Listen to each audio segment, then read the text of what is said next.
할렐루야. 우리 서로 옆 사람 좌우에 보시면서 사랑합니다, 축복합니다 인사하시죠. 그리스도인은 누구인가? 우리가 2주 동안 들었던 말씀에 이어서 오늘은 예수님은 누구신가 하는 주제로 말씀을 나누기 원합니다. 예수님의 제자 베드로는 예수님을 향하여 주는 그리스도시요 살아계신 하나님의 아들이십니다 이렇게 고백했습니다. 예수님의 부활을 믿지 않았던 제자 도마는 부활하신 예수님을 목격하고 난 다음에 무릎을 꿇고 나의 주시며 나의 하나님이십니다 이렇게 예수님에게 고백을 했습니다. 오늘 우리가 본문으로 읽었던 누가복음 5장에서는 예수님을 죄 사하는 권세가 있는 분이요 죄인을 불러 회개시키는 분으로 소개하고 있습니다. 사람이 세상을 살아가면서 많은 것들이 필요합니다. 건강도 필요하고 물질도 필요하고 지식도 필요하고 좋은 환경도 필요하고 사랑하는 사람도 필요합니다. 그런데 가장 중요한 절실한 인간의 필요가 있습니다. 그것은 하나님과의 관계입니다. 하나님은 창조주이시며 우리의 심판주이시기 때문입니다. 하나님과의 관계가 그렇지면 인생이 그르치고 하나님과의 관계가 건강하면 인간의 삶이 행복하고 복됩니다. 그런데 이 하나님과의 관계를 방해하는 것이 있습니다. 그것을 성경은 죄라고 말합니다. 이 죄는 단순히 윤리적이며 도덕적인 문제가 아닙니다. 이것은 하나님과의 관계의 문제입니다. 하나님을 하나님으로 인정하지 않고 하나님을 떠나서 제 멋대로 사는 것을 성경은 죄다 그렇게 이야기합니다. 모든 사람이 죄를 범하였음에 하나님의 영광에 이르지 못하나니 의인은 없나니 하나도 없으며 그리고 죄에는 값이 따르는데 그것은 사망이라고 이야기합니다. 한 번 죽는 것은 정하신 것이요 그 후에 심판이 있으리니 이것이 죄의 형벌입니다. 그런데 예수님은 이 죄 문제를 해결하기 위해서 이 땅에 오신 것입니다. 누가복음 24장 47절에 이렇게 말합니다. 그의 이름으로 죄 사함을 얻기에 받게 하는 회개가 예루살렘에서 시작하여 모든 족속에게 전파될 것이 기록되었으니 그 이름으로 죄 사함을 받게 하는 회개가 예수 그리스도의 이름으로 죄사함을 받게 하는 역사가 예루살렘에서 시작해서 모든 족속에게 전파될 것이라고 말합니다. 사도행전 2장 38절에서는 베드로가 이르되 너희가 회개하여 각각 예수 그리스도의 이름으로 세례를 받고 죄사함을 받으라 그리하면 성령의 선물을 받으리니 베드로가 설교한 내용입니다. 너희가 회개하여 각각 개인적으로 예수 그리스도의 이름으로 세례를 받고 죄사함을 받아라. 죄사함은 예수 그리스도의 이름으로 세례를 받을 때 일어난다고 말합니다. 이런 사람에게 성령의 선물을 주신다고 말합니다. 에베소 1장 7절에서는 우리는 그리스도 안에서 그 은혜의 풍성함을 따라 그 피로 말미암아 속량 곧 죄사함을 받았느니라. 그리스도 안에서 예수의 그 은혜의 풍성함을 따라 그 피로 말미암아 속량 곧 죄사함의 은혜를 우리가 누리게 되었다고 말합니다. 예수가 누굽니까? 예수님은 우리에게 죄사함을 주시기 위해서 오셨습니다. 인간의 모든 고통과 눈물과 상처와 심판과 죽음의 가장 본질적인 원인이 되고 있는 죄 문제를 해결하기 위해서 예수께서 이 땅에 오신 것입니다. 오늘 누가복음 5장은 예수님에게 죄사함의 권세가 있다는 사실을 알게 하기 위하여 두 가지 일을 예수님이 행하시는데 하나의 사건은 중풍병자를 고치는 사건이요 또 하나는 모든 죄인들의 대명사로 지목받는 세리를 찾아서 콜링하시고 제자로 삼는 사건입니다. 자, 오늘 본문 이전에 누가복음 5장 17절 26절에서는 예수님께서 한 중풍병자를 고치는 사건이 소개됩니다. 장소는 저 북쪽 갈릴리 가버나움이었습니다. 예수님께서 한 집에서 말씀을 전하고 있는데 갑작스럽게 웅성거림이 일어납니다. 어떤 사람들이 침상에 중풍으로 쓰러져 꼼짝을 못하는 중풍 환자 한 사람을 데리고 왔는데 워낙 사람들이 많이 둘러싸서 예수님의 말씀을 듣다 보니까 누가 길을 비켜주지 않으니까 지붕에 올라가서 지붕을 뜯고 지붕으로 사람을 달아내리는 희귀한 현상이 일어난 겁니다. 이때 예수님께서 이렇게 말씀합니다. 누가복음 5장 20절 우리 다 같이 한 목소리 읽을까요? 시작. 예수께서 그들의 믿음을 보시고 이르시되 이 사람아 내 죄사함을 받았느니라 하시니, 예수님이 그들의 믿음은 누구의 믿음일까요? 이 중풍 환자를 데리고 온 무리들 사람들의 믿음을 보시고 이 사람아, 중풍 환자에게 한 말이죠. 내 죄사함을 받았느니라. 여러분, 이 예수님의 선언은 약간은 특이한 선언입니다.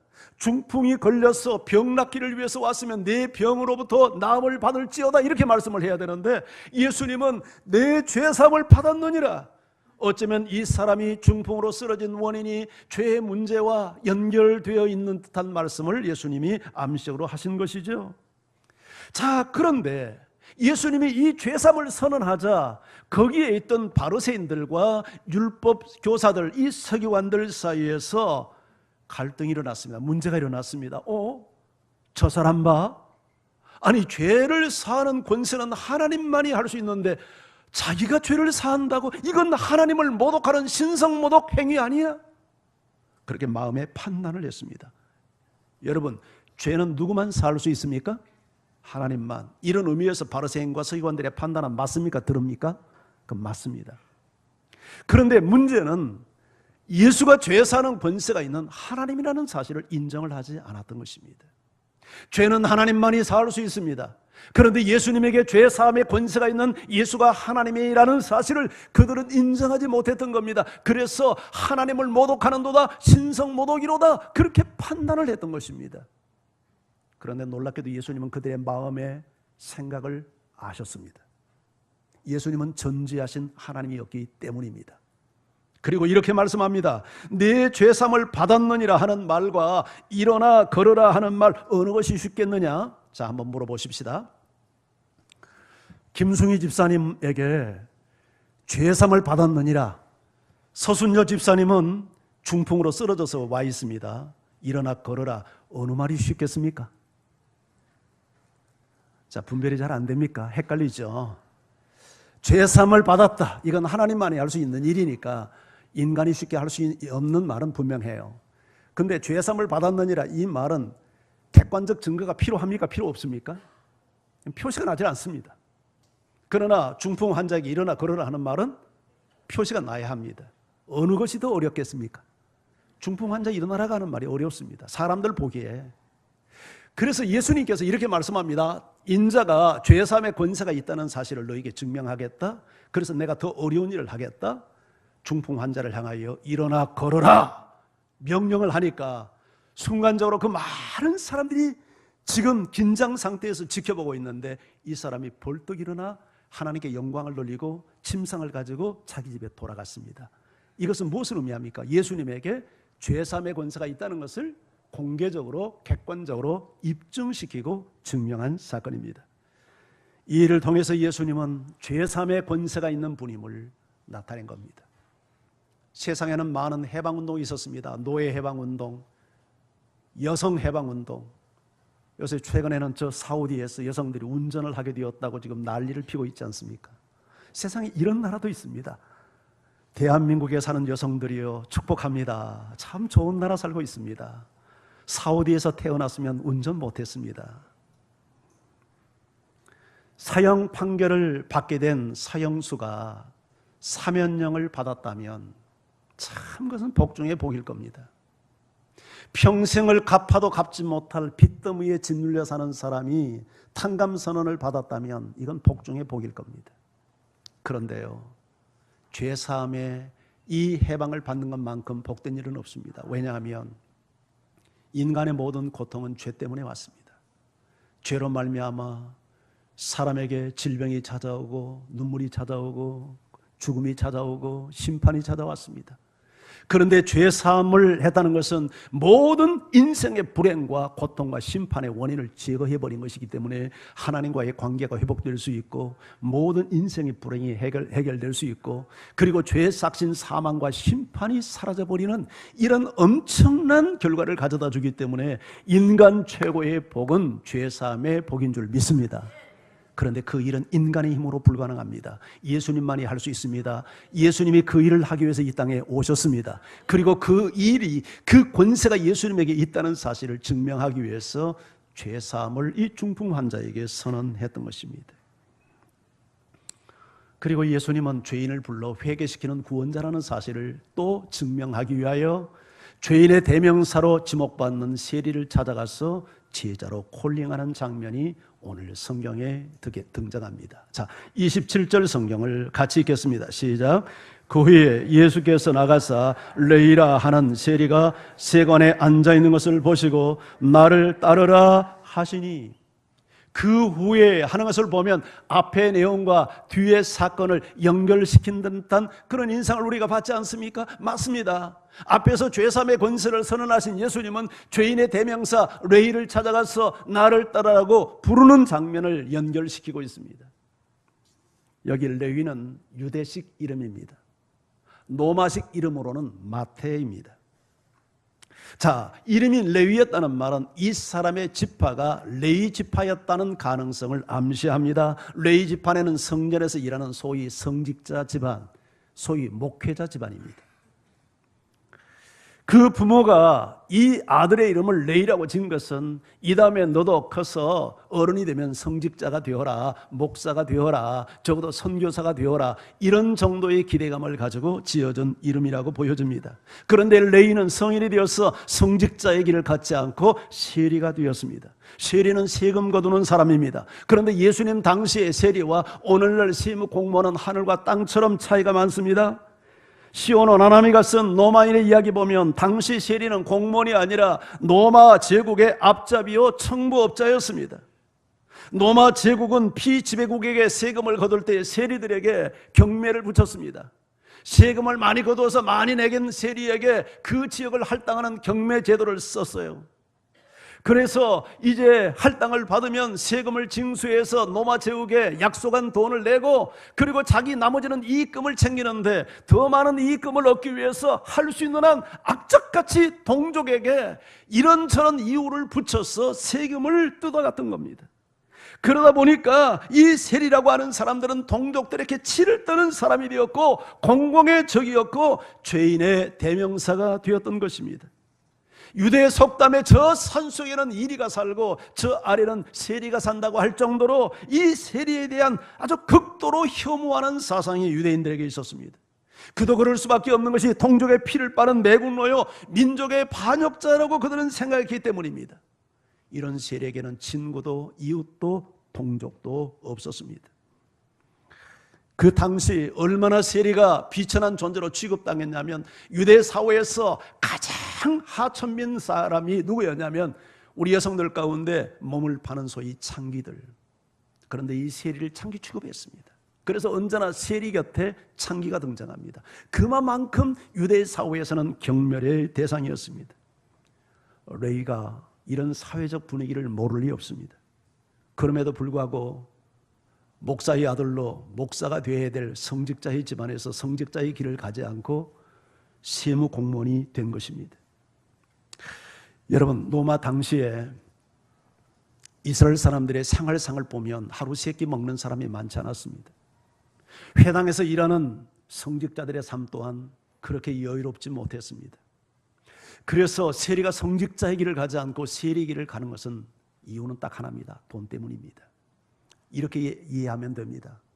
개척교회 하는 목사님 자녀, 저 농어촌 자립이 안 되는 미자립 교회의 목회 자녀, 그들에게 돈 때문에 갖는 상처들이 많습니다.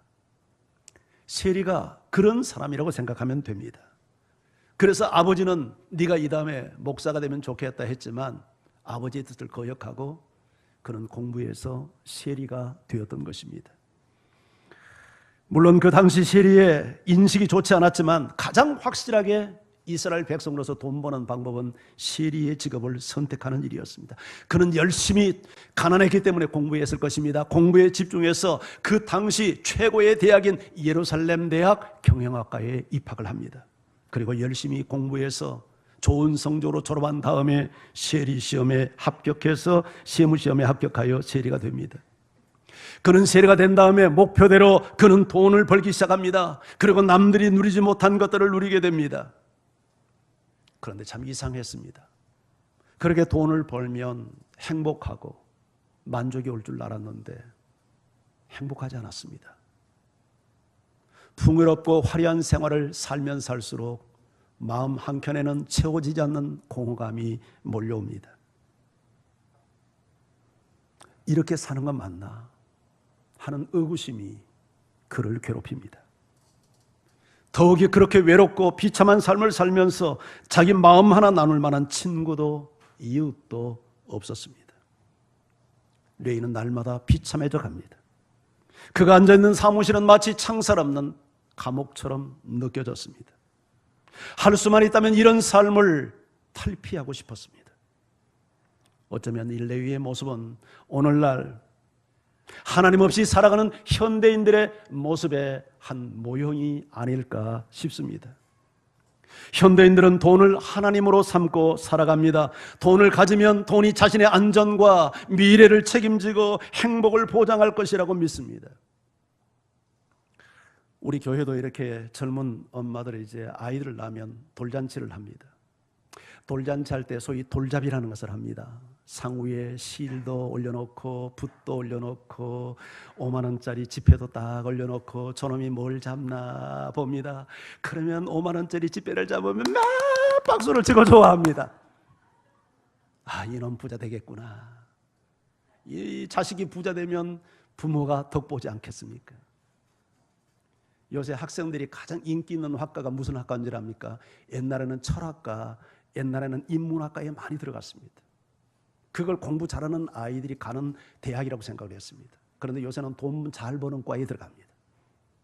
요새는 돈이 안 되는 인문학과는 별로 인기가 없습니다. 그래서 너무 학생들을 이 지원자가 없기 때문에 과가 사라지는 과도 있습니다. 사람들의 능력이 뭘로 평가받냐면 소위로 평가받습니다. 연봉 얼마야? 이거 가지고 완전 가치 평가가 한순간에 딱 결정납니다. 어디서 살아? 몇 평 아파트야? 아파트야? 빌라야? 이것에 의해서 그 사람의 능력이 딱 평가됩니다. 무슨 차가 다녀? 외제차야? 국산차야? 그분 어느 정도 돼? 이것에 의해서 그 사람의 능력이 평가받는 사회입니다. 그렇다면 여러분, 정말 돈이 인생의 답이 될 수 있을까요? 맞습니다. 돈이 있으면 여러분 편리한 게 참 많습니다. 얻을 수 있는 것도 굉장히 많습니다. 그런데 이상합니다. 돈은 편리를 보장하지만 평안을 보장하지는 못합니다. 돈이 많은 것들을 우리에게 공유합니다마는 그러나 돈으로 얻지 못할 것들 또한 적지 않습니다. 정말 우리가 행복한 삶을 살기 위해서 필요한 것들은 거의 대부분 돈으로 얻지 못합니다. 친구, 이웃, 사랑, 행복, 구원, 이런 것들은 거의 대부분 돈으로 얻을 수 없는 것들입니다. 그런데 사람들은 돈 때문에 친구를 잃고, 돈 때문에 형제를 잃고, 돈 때문에 부모도 잃고, 돈 때문에 하나님도 잃고, 돈 때문에 영혼도 잃어버립니다. 현대인들은 경쟁에서 이기는 법을 배웠지만 사랑하고 섬기는 법을 배우지 못했습니다. 순간의 쾌락을 얻는 데는 열광하지만 인생의 참된 의미와 목적을 찾는 데는 너무나 등한시합니다. 그래서 삶이 허무하고 외로울 수밖에 없습니다. 이러한 뇌에게 어느 날 소문으로만 듣던, 그리고 알고 있었지만 감히 찾아갈 수 없는 그 당시 최고의 스승이었던 예수 그리스도가 자기를 향하여 뚜벅뚜벅 걸어오는 모습을 보았습니다. 예수가 자기를 찾아오려 하는 상상하지 못했던 일입니다. 왜냐하면 유대인 누구도 세리 이 레위를 찾아온 사람이 없었기 때문입니다. 세관을 지날 때 흘끔흘끔 쳐다보며 욕설을 퍼붓곤 했던 그런 상황이기 때문입니다. 그런데 이런 위대한 스승, 모든 유대 사회가 열광하는 예수가 자기를 찾아오리라고 상상치 못했는데 바로 그분이 자기를 찾아온 겁니다. 그런데 그분이 하나님이십니다. 그리고 그것이 기독교입니다. 성경을 보면 인간이 하나님을 찾아간 게 아니라 하나님이 인간을 찾아오셨습니다. 죄인이 예수님을 찾아간 게 아니라 예수님이 죄인을 찾아오셨습니다. 세상이 교회를 찾는 게 아니라 교회가 세상을 찾아가야 맞습니다. 먼저 믿는 자가 믿지 않는 자를 찾아가야 이게 합당한 질서입니다. 할렐루야. 레위는 마치 무엇이라도 홀린 듯 예수님의 초청에 응했습니다. 28절 성경 같이 읽겠습니다. 시작. 그가 모든 것을 버리고 일어나 따르니라. 그가는 누굽니까? 예수님의 초청을 받았던 레위입니다. 그가 모든 것을 버리고 일어나 따르니라. 예수님을 따르기 위해서 모든 것을 버렸다는 겁니다. 우리하고는 좀 생소하죠. 여러분, 교회에 나오기 위해서는 모든 것을 버릴 필요 없습니다. 여러분이 종교 생활을 하기 위해서는 모든 것을 버릴 필요 없습니다. 그러나 정말 예수를 만나고 예수를 진정으로 따르는 예수의 제자가 되기 위해서는 우리도 모든 것을 버려야 합니다. 예수님을 진심으로 따르는데 방해되는 것이 있다면 버려야 됩니다. 이것 없이는 예수님을 진실로 따를 수 없기 때문입니다. 내가 예수님을 따르기 위해서 버려야 될 것들이 사람마다 다 다를 수 있습니다. 어떤 사람은 내위처럼 직장이나 돈을 실질적으로 버려야 될 경우도 있고, 어떤 사람은 또 세상의 야망을 버려야 될 수도 있고, 어떤 사람은 남 알지 못하는 숨겨진 죄악을 버려야 될 수도 있습니다. 두 주인을 섬길 수 없기 때문입니다. 세상을 따르면서 예수님을 진정으로 따를 수 없고, 예수님을 따르면서 세상을 동시에 따를 수 없기 때문입니다. 저는 여러분들이 예수님을 진심으로 따르기 위해서 여러분의 마음속에 예수가 오는 것을 방해하고 가로막는 장애물을 내려놓는 결단을 할 수 있기를 주의 이름으로 축원합니다. 그래야 진정으로 예수를 따르는 제자가 될 수 있기 때문입니다. 예수님은, 이 레위는 예수님을 따르면서 제일 먼저 했던 일이 하나 있는데, 예수님을 위해서 잔치를 배설했습니다. 자, 우리 29절 성경을 같이 읽겠습니다. 시작. 레위가 예수를 위하여 자기 집에서 큰 잔치를 하니 세리와 다른 사람이 많이 함께 앉아 있는지라. 누구를 위한 잔치였습니까? 예수를 위한. 예수를 위해서 자기 집에서 잔치를 했는데 큰 잔치를 베풀었다고 말합니다. 왜 큰 잔치일까요? 예수를 위한 잔치니까요. 예수님을 위한 잔치를 하면서 대충 할 수 있었겠습니까? 최고의 정성을 기울인 이런 잔치였기 때문에 큰 잔치였고, 규모면에서도 큰 잔치였을 것입니다. 왜냐하면 자기 혼자 예수님을 조용히 접대하는 접대가 아니라 많은 동료 세리들을 불렀고 많은 사람들을 함께하는 잔치였기 때문에 이 잔치는 규모면에서도 큰 잔치였을 것입니다. 예수를 믿고 예수를 따르는 것은 인간 삶 속에서 최고의 경사가 아닐 수 없습니다. 아멘. 그래서 우리가 예배는 축제가 되어야 합니다. 하나님 앞에 오는 것이 여러분에게 즐거움이 되어야 합니다. 마치 도살장에 끌려가는 것처럼 오늘 비까지 와 하면서, 아마 그런 분은 오늘 한 분도 없었겠죠. 그런 분은 오늘 교회 안 나왔을 겁니다. 비가 오지만 우산을 둘러쓰고 비를 맞고도 오늘도 설레이는 마음으로 하나님의 보신 여러분을 주의 이름으로 축원합니다. 축복합니다. 자, 그런데 내일을 보면 예수님을 조용히 자기 집에서 예수님을 위해서 예수님만을 위한 잔치를 할 수도 있겠지만, 그렇게 하지 않고 많은 세리들을 불렀고 많은 사람들을 불렀습니다. 여러분, 예수를 진정으로 만나고 진심으로 예수를 따르는 사람은 자기 혼자 예수 따를 수 없는 거 아닙니까? 여러분이 정말 예수님을 성령 안에서 인격적으로 만난 분이라면 주변 사람들이 생각나도록 되어 있습니다. 자식이 생각나고, 부모가 생각나고, 형제가 생각나고, 친척이 생각나고, 늘 동네에서 만나는 그 애기 엄마, 애들 친구 엄마가 생각나고, 또 직장 동료들이 생각나고, 이게 정상입니다. 이게 예수 만난 사람의 판단입니다. 생각입니다.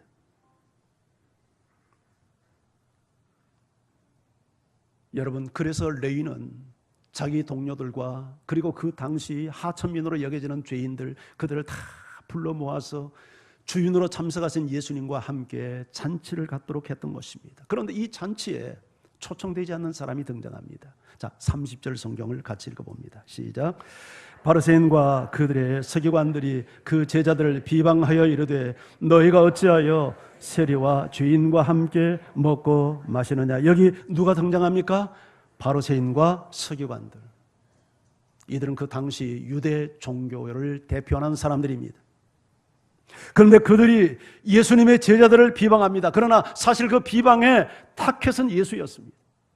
너희가 어찌하여 세리와 죄인과 함께 먹고 마시느냐. 비판의 내용이 뭐예요?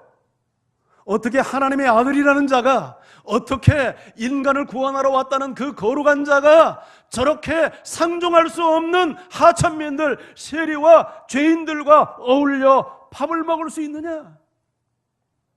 이게 그 당시 유대 종교 사고였습니다. 할례 받은 자는 할례 받지 않는 자와 함께 밥을 먹는 것은 굉장히 경건치 못한 일로 여겼잖아요. 베드로가 고넬료의 집에 들어갔다 왔다가 그래서 예루살렘 교회에 불려가서 혼쭐이 나지 않습니까? 어떻게 할례 받은 자가 할례 받지 못한 자와 함께 밥을 먹을 수 있어? 이것이 그 당시 유대 종교의 사고였어요.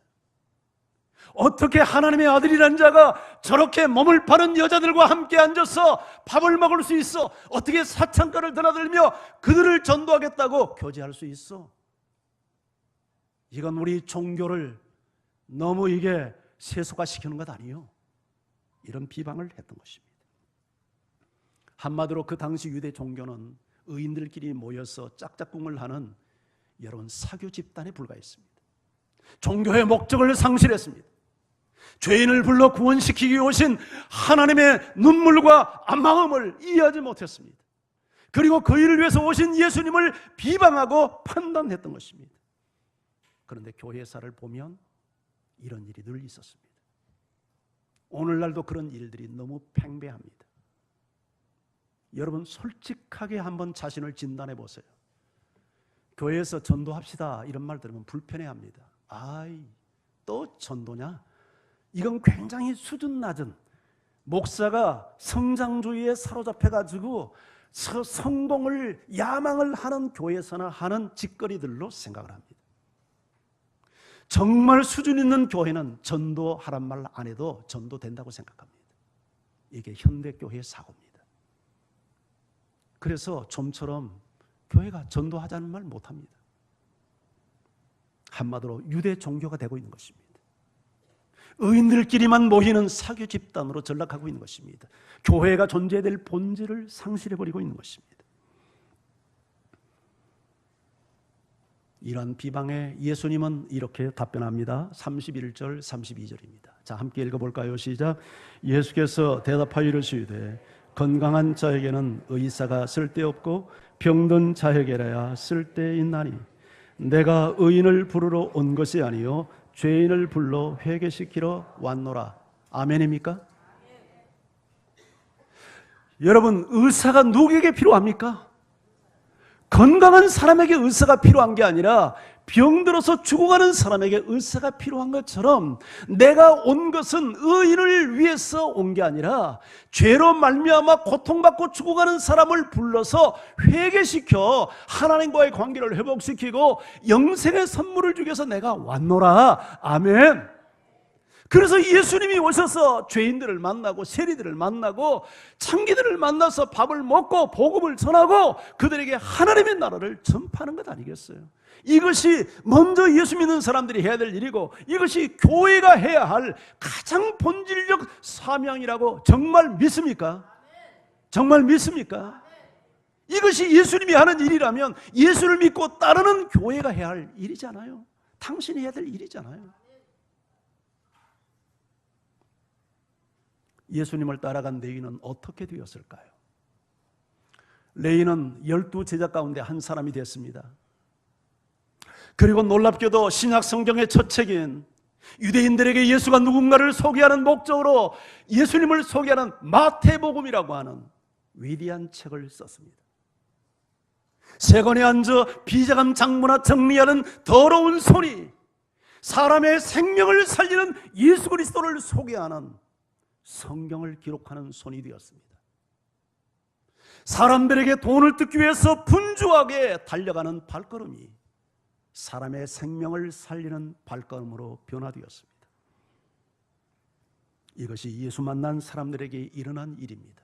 이것이 레위에게 일어난 일이고 예수를 진심으로 만나고 따르는 우리들이 일어날 변화인 줄 믿습니다.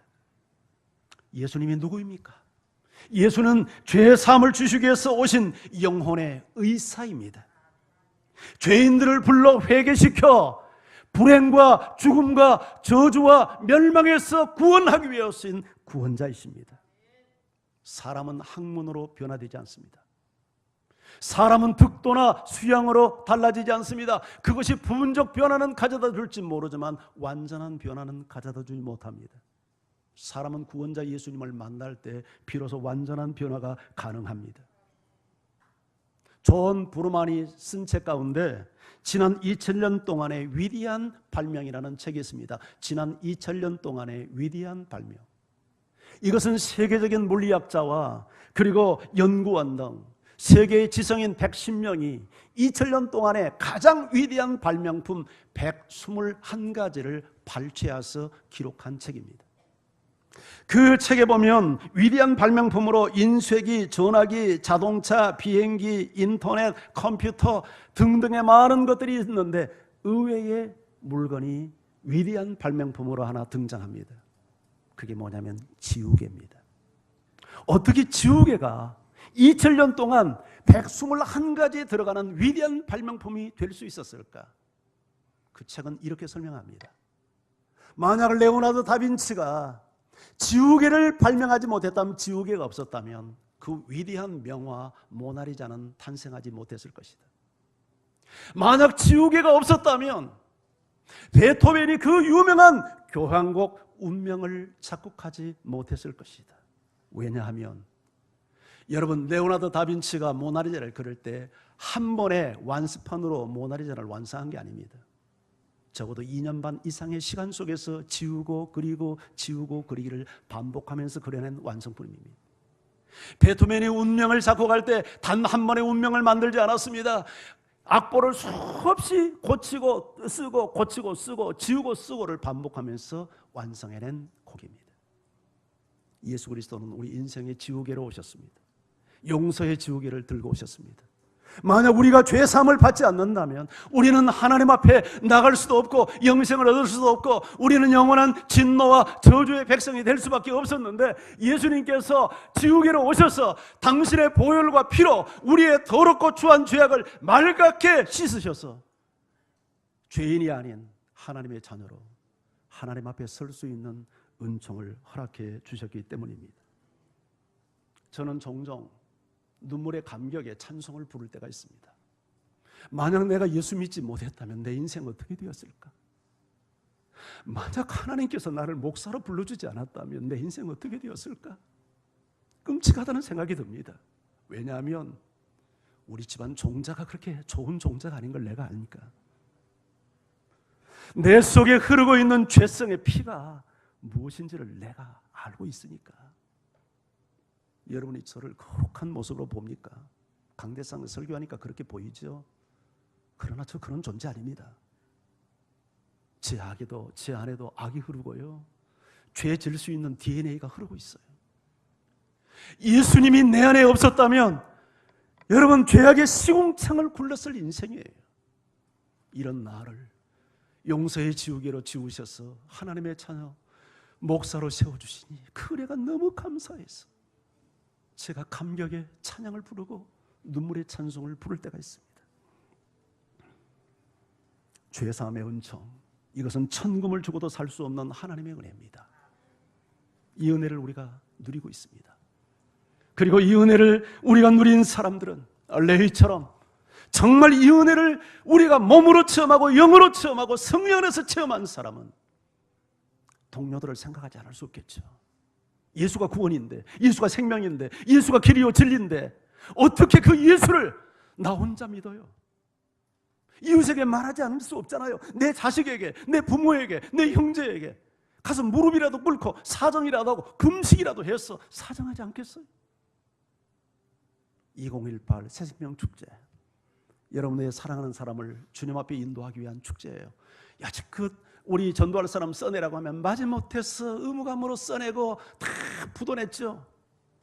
그런 교회가 아니라 진심으로 남편 이번에 안 되면 멱살이라도 끌고 오겠다, 그런 각오로 기도하세요. 그리고 성령께서 주신 감동을 따라 여러분 다음 주에 우리 이제 전도 대상자 보고할 때 정말 마음으로 이 사람이야, 그리고 내가 죽는 한이 있어도 이 사람 꼭 내가 초대할 거야, 이런 결단과 각오를 가지고 빈칸을 다 채울 수 있기를 바랍니다. 아멘. 칸이 모자라면 쪽지는 얼마든지 있어요. 카드는 얼마든지 준비되어 있으니까 사무실에 가셔서 또 받아가지고 또 쓰세요. 그래서 어쨌든 이번에 우리가 정말 예수를 위한 큰 잔치를 준비하는 교회가 될 수 있기를 주의 이름으로 축원합니다. 우리 같이 찬양합니다.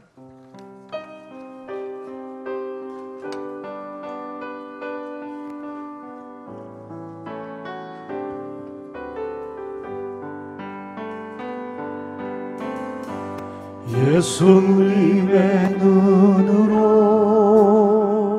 그들을 보게 하소서.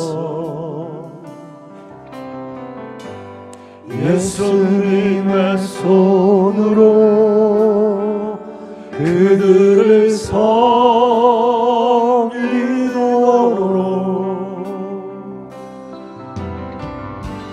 예수님의 진리 말을 말하도록